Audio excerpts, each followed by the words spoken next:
né? Então, nós vamos falar sobre transação penal, e eu escolhi esse tema, por quê? Porque, na verdade, a ideia era de um congresso crítico de ciências criminais, e eu vou ser sincera, eu fiquei muito indignada quando surgiu a súmula vinculante de número 35, embora eu, em parte, concorde com a súmula. Mas escrevi um artigo sobre isso, acho que é interessante que vocês saibam um pouquinho da história dos problemas relacionados à transação penal. E a transação penal é realmente, dentro do processo penal brasileiro, um tema extremamente controverso. Se você olhar direito, existem pelo menos 5 correntes sobre a proposta ou aplicação da transação penal. E dali surgem uma série de outras controvérsias relacionadas ao tema, dentre elas a questão do descumprimento, que vai ser abordada pela súmula vinculante 35. Tem professor, e eu conheço professores de processo penal, que chegam e falam assim, não, juizado não dou aula não, porque juizado, afinal de contas, é outra matéria. Olha só, de tão complicado que é o problema da transação penal. Mas vamos começar falando um pouquinho desse histórico relacionado a esse instituto, né, que na verdade é o instituto a que eu me proponho aí fazer as críticas que eu acho que são pertinentes. Vejam, nós sabemos que a Lei 9.099, ela surge em 1995. A maioria de vocês não viu a Lei 9.099 surgir, né? Já não estavam na faculdade ainda, ela surgiu muito antes disso e tudo mais. Mas quando surgiu a Lei 9.099, ela foi a grande inovação e continua sendo uma das grandes inovações do processo penal brasileiro. Existiam os juizados de pequenas causas cíveis, mas não existiam juizados de pequenas causas criminais. A Constituição de 88, no entanto, diz lá no artigo 98, serão criados os juizados especiais criminais para fins de conciliação e transação penal nas infrações de menor potencial ofensivo. Só que a Constituição, ela não disse, vejam, o que era transação, o que era conciliação, e muito menos disse o que era infração de menor potencial ofensivo. Deixou isso ao legislador infraconstitucional. De 88 até 95, nós temos aí 7 anos, isso não é, para que a Lei 9.099 fosse amadurecendo. Existiam 2 anteprojetos de lei que foram unificados num projeto único. E aí saiu a Lei dos Juizados Especiais Cíveis e Criminais, propondo celeridade, economia processual, informalidade, oralidade e simplicidade, que nas aulas eu costumo dizer assim, seios, fácil, seios, né? Celeridade, economia processual, informalidade, oralidade e simplicidade. Beleza, tranquilo. O problema é que exatamente dentro desse contexto de celeridade e economia processual e informalidade, a Lei 9.099, ela substituiu o inquérito policial, né, tradicional, por um termo circunstanciado de ocorrência.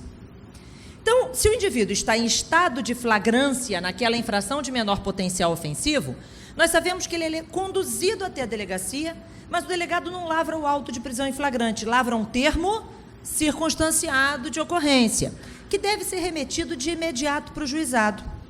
Bom, mas a própria lei abriu a brecha. Ela diz, em caso de impossibilidade de remessa imediata, o delegado vai encaminhar o termo circunstanciado, mas vai exigir do autor do fato que está em flagrante um termo de compromisso de que vai comparecer ao juizado.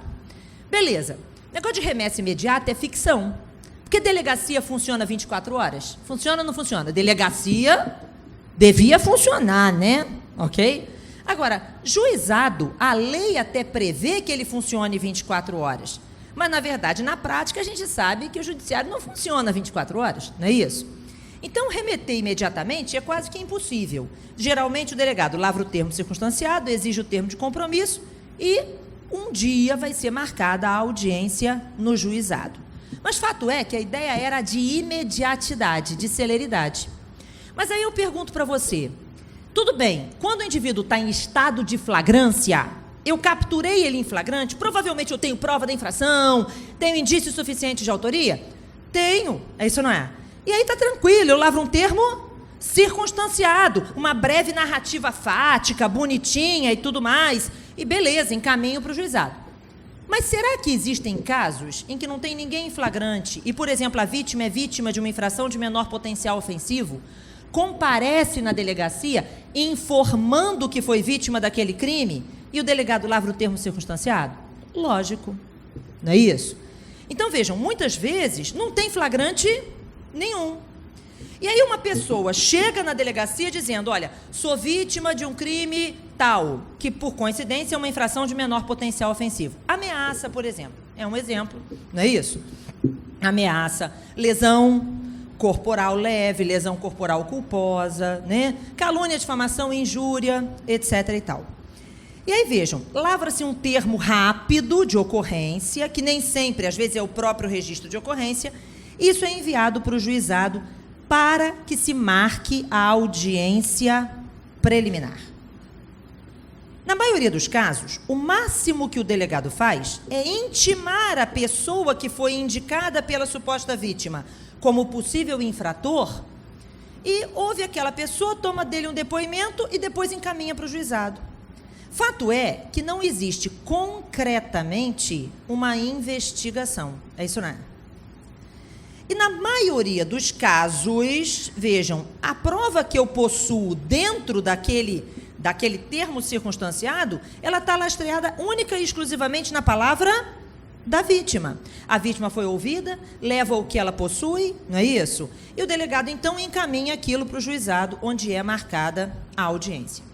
Bom, nessa audiência, que é a audiência preliminar, nós sabemos que a primeira coisa que vai ser feita é a tentativa de conciliação. A Lei 9.099 é linda, linda no papel. Porque na conciliação, o que seria feito? Uma total economia processual possível. Quando a lei foi criada, a ideia era a seguinte: eu vou pegar e vou desde logo fazer um acordo em torno de uma possível reparação do dano sofrido pela vítima, dano material, dano moral. E esse acordo firmado entre a vítima e o autor do fato, através do auxílio de um conciliador, vai dar margem a um título executivo judicial para o cível, que pela lei faria a coisa julgada no cível. Então a vítima, em tese, não ia poder depois discutir isso lá. Já está resolvido aqui na esfera criminal, economia processual. Eu quero um processo só, né? E aí, veja só, vocês não viram isso, mas quando a Lei 9.099 surgiu, gente, isso se tornou um problema. Vejam, eu me lembro bem, eu costumo falar isso em determinadas aulas e tal, que naquela ocasião houve um episódio que foi publicado na imprensa de uma pessoa que havia sido mordida por um cachorro. A pessoa tinha sido mordida por um cachorro e aí, no juizado especial criminal, considerando a lesão corporal culposa do qual seria responsável o dono do cachorro porque não manteve coleira adequada, etc. e tal, foi firmado um acordo lá num valor de sei lá quanto que saiu na imprensa. Sabe o que começou a acontecer? Todo mundo começou a se jogar na frente de cachorro. Porque, olha só, todo mundo quer dinheiro. Isso não é? E aí as pessoas começaram a se jogar na frente dos cachorros, e eu tive um caso em que a mulher se debruçou dentro de uma casa para o cachorro morder. E aí o cachorro arrancou, Félix, o peito dela. A mulher ficou sem o peito. E aí, vejam, eu pergunto a você, no juizado especial, numa audiência de conciliação, onde o juiz nem participa, só o conciliador conduz um acordo onde prova nenhuma foi colhida, quanto vale o peito dela? Ou quanto vale a perda de uma perna numa lesão corporal culposa? Será que dá para a gente resolver isso no juizado, numa audiência, sem prova nenhuma, num acordo? Porque se isso fosse possível, veja, o valor de reparação do dano ia ser resolvido no tribunal. Isso não é? Não chegaria, não ficaria na vara civil, não? O juiz da vara civil vai dizer tem direito ou não tem direito, vai estipular um valor, mas o valor definitivo só é resolvido no tribunal. Então, vejam, os juízes começaram, nos próprios juizados especiais criminais, a afastar a ideia da reparação do dano. Por quê? Porque, veja só, realmente, a função da conciliação seria criar um título executivo judicial para o cível, certo? Mas aí acabou virando assim, vai representar ou não vai representar? A obrigação de fazer ou obrigação de não fazer, não é isso? E aí, tipo, perturbação de sossego, contravenção penal, infração de menor potencial ofensivo. O cara da festa todo dia pula, pula, pula, pula na cabeça do vizinho de baixo. O vizinho de baixo tá puto ou não tá? Lógico que tá, não é isso? Vai parar na delegacia. Aí, juizado, audiência, conciliador. Aí o conciliador fala, você não vai mais pular na cabeça do seu vizinho. E aí o cara assina um termo de pular, né? A conciliação, acordo, eu não vou mais pular na cabeça do vizinho. É isso, não é?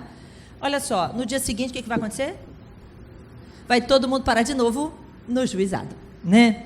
Então, aquela conciliação, ela tecnicamente tinha uma finalidade, mas aquilo se transformou em outra coisa. Dá para fazer uma obrigação de fazer, uma obrigação de não fazer. Dependendo do tipo de dano, se o crime for, por exemplo, dano mesmo, que eu consiga mensurar o valor do objeto que foi violado, que foi estragado, lógico que eu posso estipular um valor de reparação. Mas aqueles casos em que realmente se buscava, pensava na ideia de reparação ali, a coisa ficou esfriada, e aí a conciliação virou representa, não representa, vai continuar, não vai continuar e tal. Vejam, e se a vítima quiser ir para o cível, ela vai. Beleza. Mas houve a tentativa de conciliação. A conciliação pode ocorrer ou não. Se não ocorre a conciliação, agora diz a Lei 9.099, no artigo 76, a maioria de vocês deve saber disso, que o Ministério Público, estando presentes as condições da ação, porque a lei diz assim, não sendo caso de arquivamento. Então, está bem claro na lei, não sendo caso de arquivamento, o Ministério Público vai oferecer uma proposta de pena não privativa de liberdade. Espera aí, então, o que a gente visualiza daqui? E aí começaram, logo que surgiu a Lei 9.099, algumas discussões. A primeira discussão era a seguinte, o Ministério Público no Brasil sempre foi regido pelo princípio da obrigatoriedade. É isso, não é? Presentes as condições da ação, o Ministério Público tem que oferecer denúncia, certo?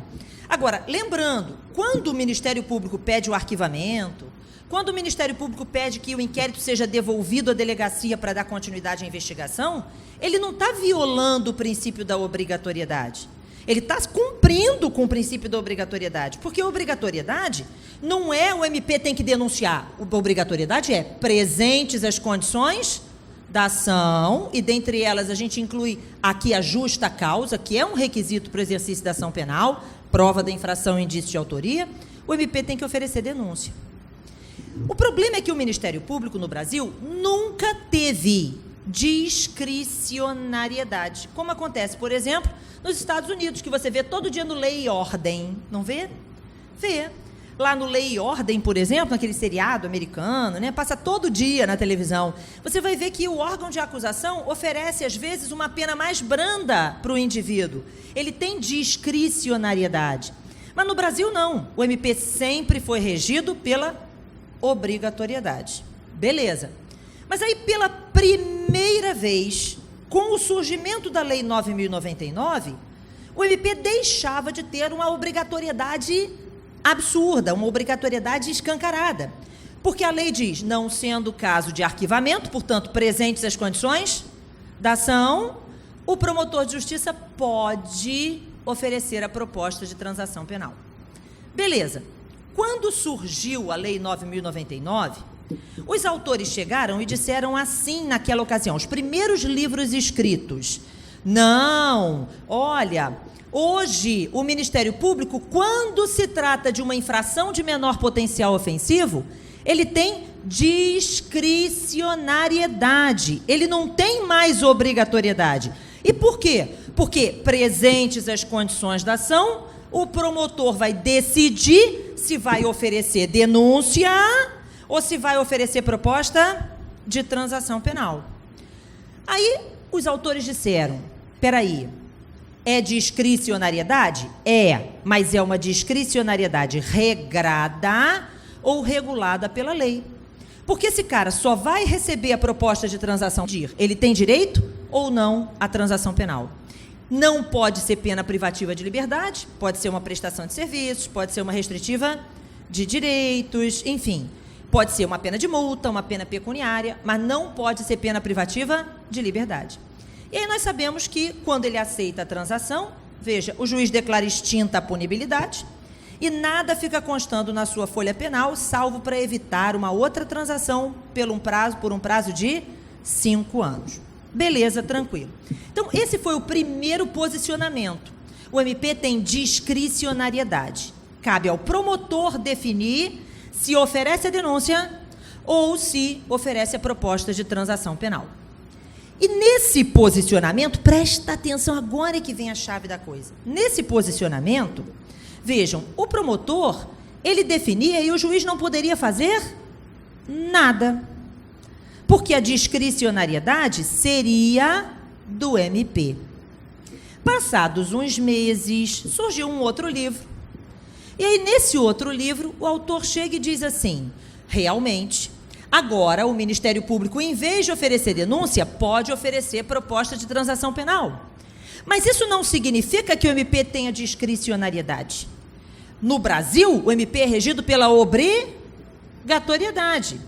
E se o promotor não oferecer a proposta de transação penal e o juiz achar que aquele indivíduo tem direito, o juiz fiscal do princípio da obrigatoriedade deve aplicar o tal artigo 28 e remeter o caso ao Procurador-Geral de Justiça. Beleza. Essa posição foi chamada de mitigação da obrigatoriedade. Mas aí vamos falar sério. O que é uma discricionariedade regrada, se não algo que não é totalmente discricionário? E o que é uma obrigatoriedade mitigada, se não alguma discricionariedade?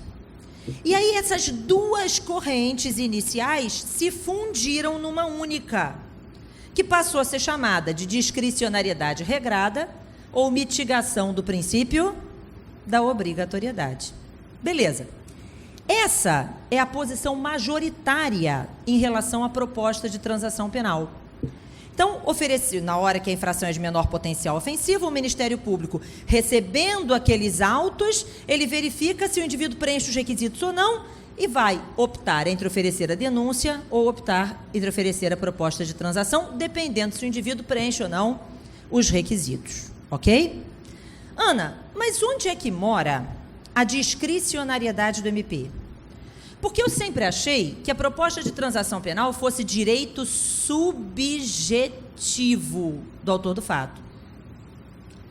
Espera aí, olha só, cuidado com a palavra direito subjetivo. Tem direito subjetivo na justiça, no direito administrativo? Tem. Direito subjetivo? A expressão direito subjetivo, ela aparece em todos os ramos do direito? Sim, se o indivíduo preenche os requisitos, lógico que ele tem direito a receber a proposta. Se ele preenche os requisitos, lógico que ele faz jus ao benefício.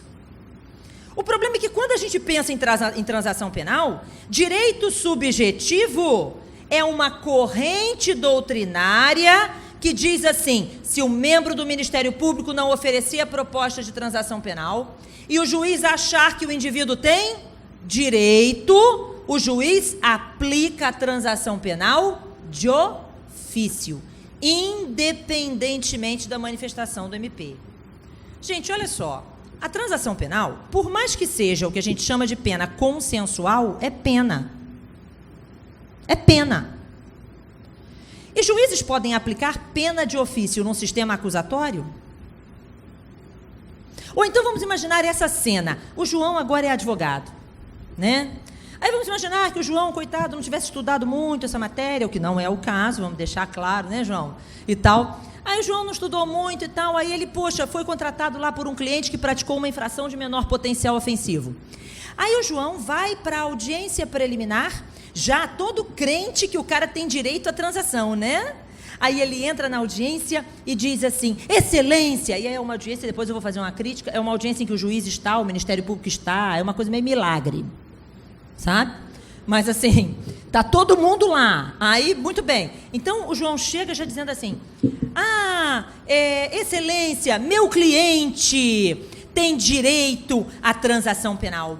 Ele preenche todos os requisitos da transação penal. Eu quero uma pena alternativa para o meu cliente. Beleza. Aí esse juiz é um juiz que tem noção de que o sistema é acusatório e que o órgão de acusação é o Ministério Público. Que juiz não aplica pena de ofício, porque se ele fizer isso, ele é um juiz inquisidor.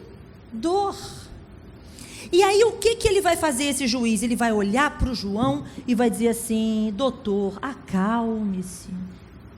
Acalme-se, doutor. Vamos ouvir o que tem a dizer o titular da ação penal, aquele a quem o Ministério, ou a Constituição entregou a opinio delicti, né?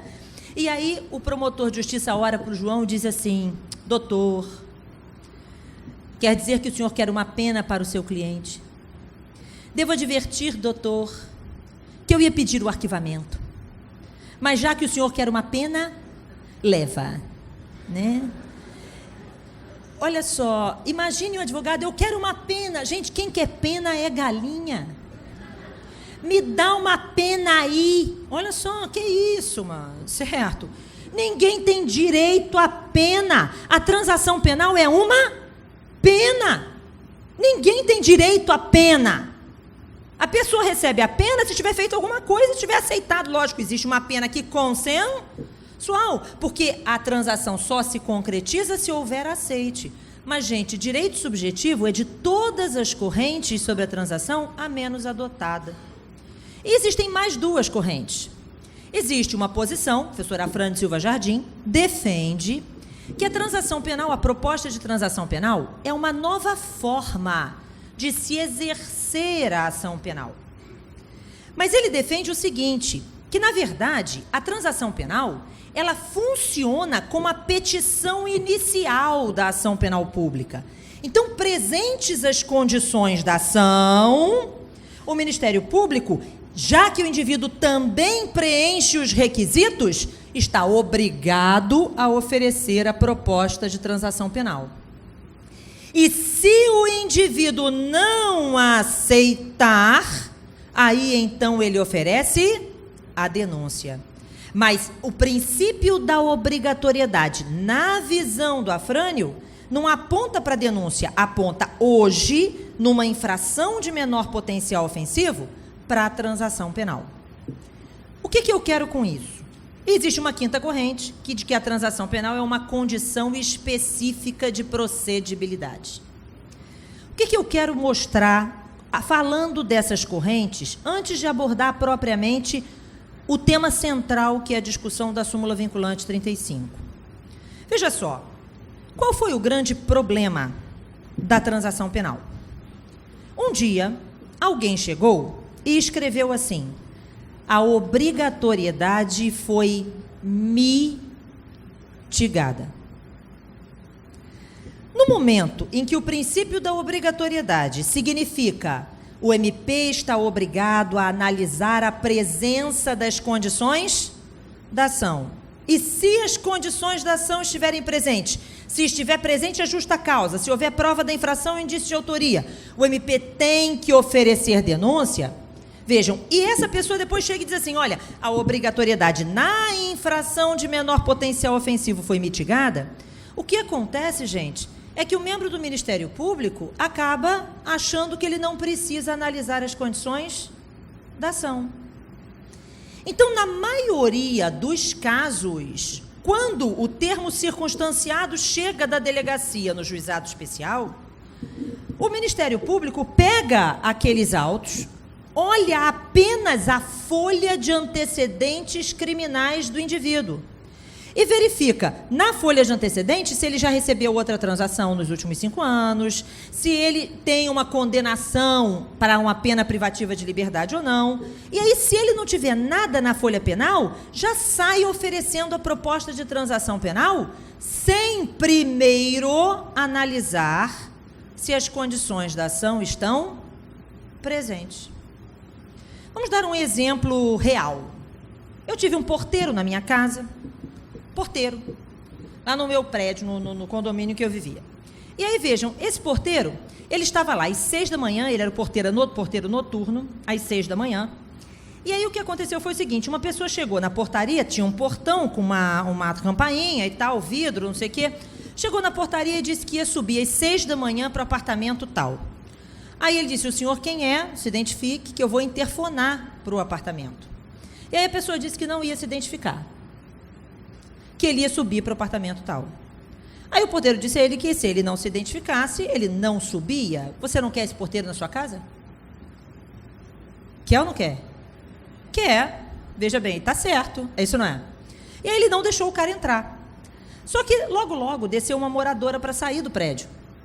E quando a moradora saiu do prédio, o portão abriu, o cara entrou e correu para dentro do edifício e entrou no elevador. O porteiro desligou a chave do elevador e prendeu o cara lá dentro. Você quer ou não quer esse porteiro na sua casa? O cara era um oficial de justiça. O oficial de justiça ligou para a polícia. A polícia chegou lá, o oficial de justiça contou uma outra história, evidentemente, certo? Disse que nada disso tinha acontecido, que na verdade aquilo ali o indivíduo estava impedindo o cumprimento da ordem judicial.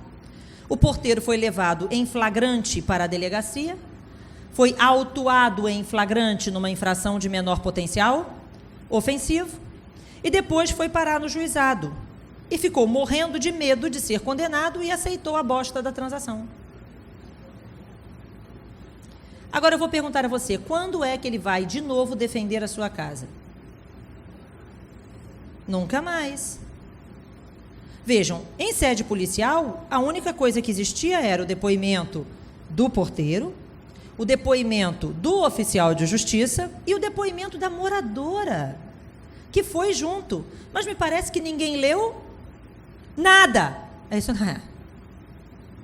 Vejam, o que foi feito foi pura e simplesmente olhar a folha de antecedentes do porteiro e oferecer a ele uma porcaria de uma transação penal, com cesta básica para cumprir, com pena restritiva de direitos e tudo mais. E por que isso? Porque alguém chegou e disse assim, olha, o princípio da obrigatoriedade foi mitigado. Mas peraí, a lei é clara. Eu só posso oferecer a proposta de transação penal se as condições da ação estiverem presentes.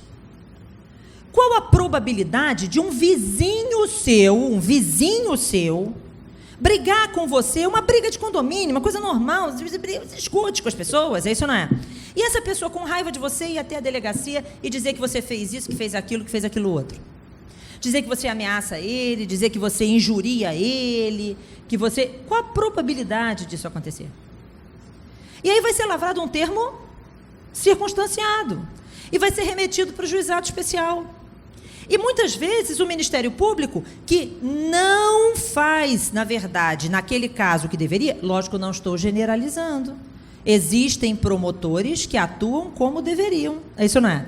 O problema é que existe uma corrente doutrinária que diz a obrigatoriedade foi mitigada. E aí a maioria acha que o que vai fazer? Vai apenas olhar a folha de antecedentes, verificar se o indivíduo faz jus ou não ao benefício, se faz jus ao benefício, oferece a proposta de transação penal. E aí oferece a proposta, o indivíduo se sente acuado, porque dizem que é uma pena consensual. Mas é uma pena consensual? Porque quem é que gosta de ir ao judiciário? Nós, advogados. É isso, não é? Porque a população em geral morre de medo. É isso, não. E aí, veja, quando está lá na frente, às vezes nem é o juiz, é o conciliador, mas veja, a pessoa acha que aquele cara é o juiz. E mais, ele finge que é. É isso, não é? O conciliador acha que ele é o dono da parada. E aí, veja, ele se coloca como se ele fosse o juiz, o indivíduo não sabe que não é, o advogado nem sempre está presente, o que é outro absurdo, porque tinha que ter advogado no momento da transação, e quando está também, às vezes, não faz o que tinha que fazer. Isso não é certo. E aí, veja, o indivíduo acaba pensando assim, poxa, entre ser processado e correr o risco de ser condenado, meu patrão, olha quem chegou, palmas!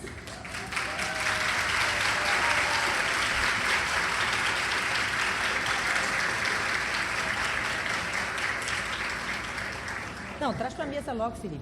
Felipe. Ô, Felipe, traz ele para a mesa logo. Posso chamar? Traga para a mesa, venha para a mesa. Vai ficar aí? Aí pode ficar aí, lógico que pode ficar aí, mas aqui na mesa, depois ele senta do seu lado, minha filha. Depois ele senta do seu lado, tá? Tira foto, essa coisa toda. Tá? Então vejam, ele chegou de viagem, a voo atrasou, né? Então já era para estar aí, mas... Meu parceiro, hoje nós estamos muito felizes, muitas aprovações, sabe, Giovanni? Lá naquela ponta está o João Pedro, foi aprovado, nosso aluno, né?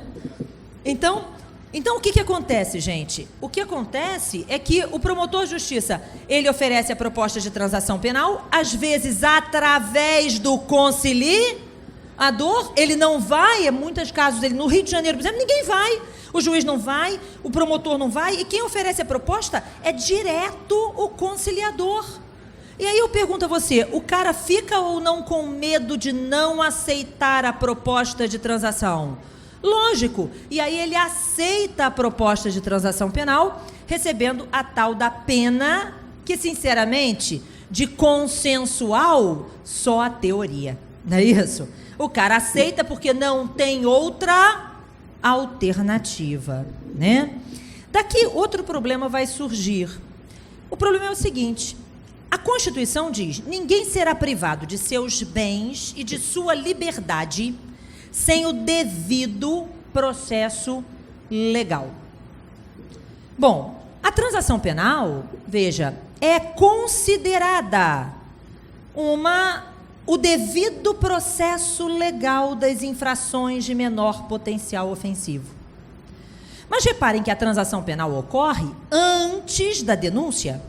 Ela ocorre antes de existir processo, antes da colheita de qualquer prova com contraditória e ampla defesa.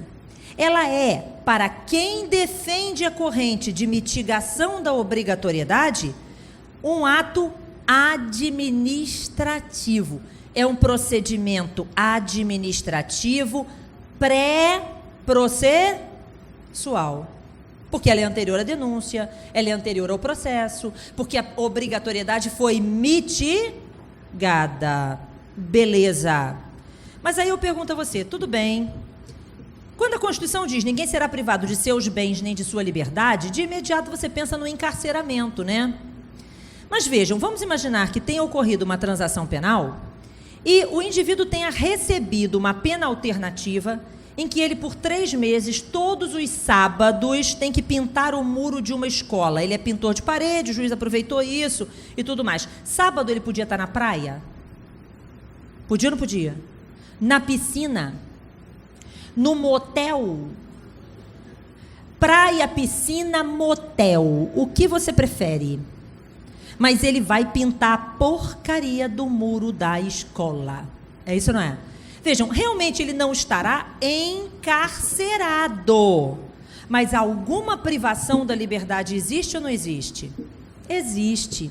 Ainda que mínima. É isso ou não é? Ah, mas espera aí, é cumprimento através de distribuição de cesta básica? Ou é pagamento de multa? Gente, se ele tiver que comprar os produtos da cesta básica, ele vai tirar o dinheiro dos seus bens? Vai ou não vai? Se ele pagar a multa, ele não vai tirar o dinheiro dos seus bens?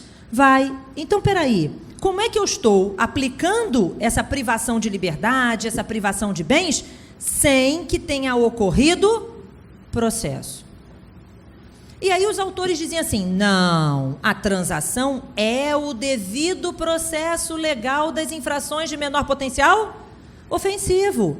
Por quê? Porque tem um mínimo de contraditório, porque tem um mínimo de ampla defesa, limitado ali àquele momento da transação. Será que tem mesmo? Porque, vejam, em geral, pelo menos no Rio eu vejo isso, e em outros estados já vi também, o conciliador tem... Isso não é? Mas pode ter recurso, porque era para ter um mínimo de contraditório, era para se discutir aquela pena alternativa. E aí, quando alguns autores, como é o caso do Afrânio, sustentam que a transação deveria ser encarada como uma nova forma de se exercer a ação penal, ele defende que a proposta de transação tinha que ser que nem a denúncia, onde houvesse uma narrativa dos fatos, ainda que oralmente, que essa narrativa dos fatos fosse analisada pelo autor do fato com seu advogado, que houvesse um mínimo de contraditório em torno da aplicação daquela pena, para então a pena ser aplicada. Na visão do Afrânio, não podia ser encarado como ato pré-processual, tem que ser encarado como processo. E jamais seria possível oferecer a proposta de transação penal na visão dele, sem que as condições da ação estivessem presentes, que é o que acontece na maioria dos casos, né? Bom, aí vem a questão. Uma vez cumprida lá, realizada a transação penal, a oferta foi feita, consensual ou não, vejam, efetivamente o cara aceita, isso não é? Ele aceita a transação, o juiz homologa esse acordo, e essa sentença, essa decisão do juiz é considerada meramente homologatória. Na visão dos outros autores, os que sustentam como Afrânio que deveria ser considerado um processo, essa decisão deveria ser considerada condenatória, embora não encarcere, embora não gere antecedentes. Mas, pelo menos, o indivíduo já teria sido julgado, já faria coisa julgada material, etc. e tal. Mas o que acontece? Uma vez homologado o acordo, muitas vezes o indivíduo não cumpre a pena alternativa que foi acordada. E aí sempre houve essa dificuldade, desde que surgiu a Lei 9.099. Se ele não cumprir a pena alternativa que ele, obviamente, consensualmente aceitou, qual é a consequência do descumprimento? E dali para cá, muitas foram as correntes sobre esse tema. Até porque a Lei 9.099 tem uma aberração no artigo 85. Na Lei 9.099 está escrito que, se não for feito o pagamento da multa, e ali está se pensando na multa da transação, a multa pode ser convertida em pena privativa de liberdade. Gente, lógico que isso é inconstitucional, né? E por que isso é inconstitucional? O indivíduo não foi processado, não houve provas, eu não posso converter nem a multa de uma condenação em pena privativa de liberdade, que dirá a multa da transação penal. Ana, mas já houve uma declaração de inconstitucionalidade daquele dispositivo? Nunca. Nem precisa, é tão inconstitucional que não precisa. Então, veja, não tem necessidade, né? Mas, vejam, o que fazer quando ele não cumpre a transação penal? E aí a primeira grande corrente era a seguinte: se ele descumprir o acordo firmado na proposta de transação penal, vejam, o máximo que restaria seria converter aquela transação penal numa multa, e encaminhar isso para a dívida ativa, porque a transação penal é uma pena devida ao Estado, certo? E a dívida ativa executaria aquele valor. Essa foi por muitos anos a corrente existente. Só que, gente, olha só, a dívida ativa tem um mínimo para fins de execução. E o valor de uma transação penal é sempre menor do que o valor mínimo de execução fiscal. E aí, o que aconteceu? Impunidade. Não existe dúvida, eu não estou criticando isso. É um absurdo. O cara, ele aceitou a transação penal, em muitos casos ele realmente praticou aquela conduta, aceitou a transação, firmou um acordo de pena alternativa, ele tem que cumprir. E se ele descumpre, ele não pode ficar impune. Eu não tenho nenhuma dúvida em relação a isso, certo? E aí existiam autores que sustentavam assim, peraí, se ele descumprir o acordo, ele torna o acordo nulo. E uma vez tornando nulo aquele acordo, o Ministério Público vai poder oferecer denúncia. Beleza, concordo que isso está ok. Mas está ok quando se parte da premissa de que a transação penal ocorreu em casos em que existe prova da infração e indícios suficientes de autoria. A dúvida é, sempre existe? E aí a súmula vinculante número 35 veio alcançando essa posição de que, descumprida a transação penal, o Ministério Público pode oferecer denúncia, dizendo o seguinte: olha, a sentença do juiz que homologa a transação penal não faz coisa julgada material. E por isso, não tendo feito coisa julgada material, será possível ao Ministério Público oferecer a denúncia. O problema é que quando você lê todo o instrumental, todos os votos, tudo que levou ou que deu margem à súmula vinculante número 35, o que está escrito é: o Ministério Público pode prosseguir com a persecução penal, oferecendo denúncia ou instaurando inquérito e continuando com a investigação. Olha só, se ele vai continuar com a investigação é porque não tem prova da infração nem indícios suficientes de autoria. E se não tinha prova da infração e indício suficiente de autoria, como foi que ofereceu a porcaria da transação? Que é o que vai acontecer na maioria dos casos. O MP não olhou? Nada. Aí vejam, ofereceu a transação penal sem que houvesse o suporte fático probatório mínimo necessário a uma denúncia. Agora, o indivíduo aceitou, descumpriu. E aí ele descumpre, vejam, e se ele descumpre, a denúncia é colocada nele independente? Não, vai ter que prosseguir com a investigação. Mas eu pergunto, e se ele tivesse cumprido? Então ainda bem que ele não cumpriu. Porque ele estava sendo apenado por algo que efetivamente não tem prova. Ou situação pior, imagina essa hipótese: o Ministério Público oferece a proposta de transação penal sem que a justa causa esteja presente. E o indivíduo diz assim: não aceito. Aí o Ministério Público vai e diz assim: então instaure-se inquérito para apurar o fato. Olha para cá, como é que vai instaurar? Peraí, por que ofereceu a transação penal? Né?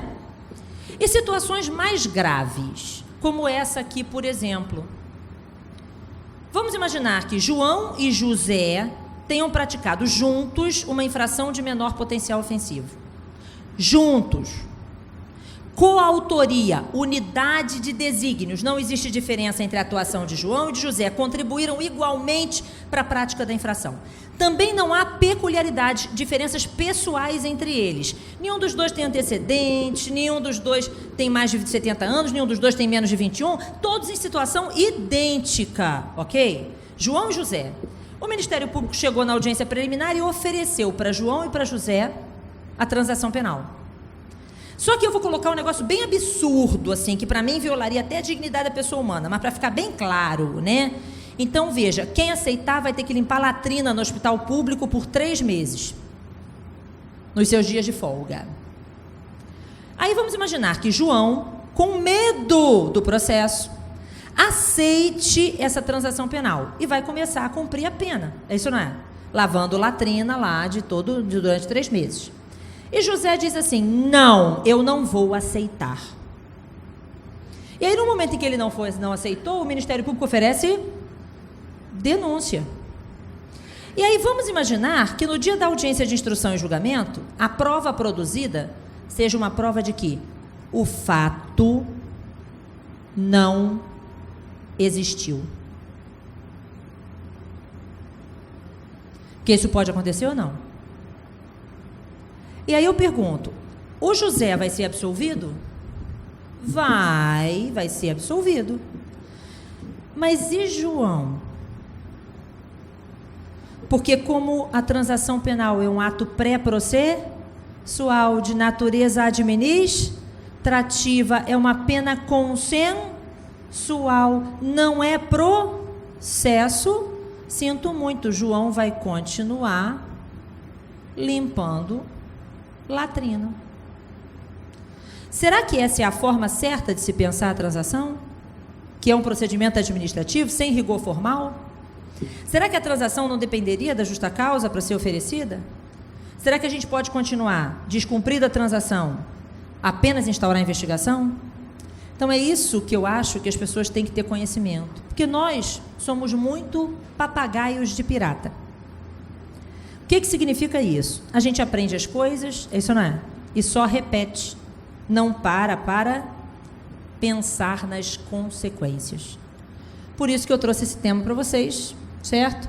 E era isso. Vou agradecer de novo a presença de vocês, agradecer ao Parque dos Dinossauros, que eu fiquei encantada, agradecer ao Robson, né? Agradecer aos membros do diretório acadêmico, da UAB, que patrocinou também o evento, não é isso? Aos componentes da mesa.